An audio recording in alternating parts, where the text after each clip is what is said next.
Le moins que l'on puisse dire, c'est que le CETA provoque toujours une levée de boucliers en France. Ce traité de libre-échange entre l'Union européenne et le Canada, entré en vigueur à 95% il y a 18 mois, doit être ratifié par les 38 assemblées nationales et régionales de l'Union pour être totalement appliqué.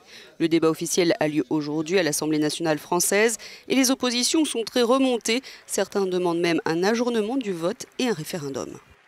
Antidémocratique, climaticide et dénoncé des deux côtés de l'Atlantique, cet accord de libre-échange va provoquer un incroyable dumping économique et social. De tels bouleversements mériteraient amplement un référendum pour que chaque Français soit amené à se prononcer.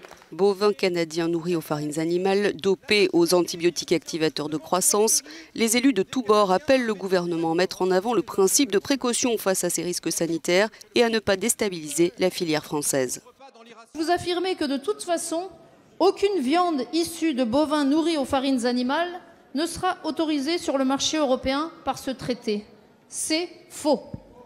Et votre ministère l'a lui-même reconnu hier, finalement, en conférence de presse. Aucune clause de l'accord CETA ne permet d'imposer, en effet, cette interdiction à nos importations. Non, nous n'avons avec le CETA aucun moyen de nous protéger de ces viandes aux farines animales. Le gouvernement français se perd donc dans des détails importants. Si les farines animales issues de ruminants sont interdites au Canada, celles qui contiennent des poils, du sang ou du gras de bovin sont pour l'heure autorisées et rien dans la législation européenne ne s'y oppose pour l'instant. Paris ne peut pas non plus mettre en avant une augmentation significative des exportations françaises vers le Canada. Les derniers chiffres sont similaires à 2015.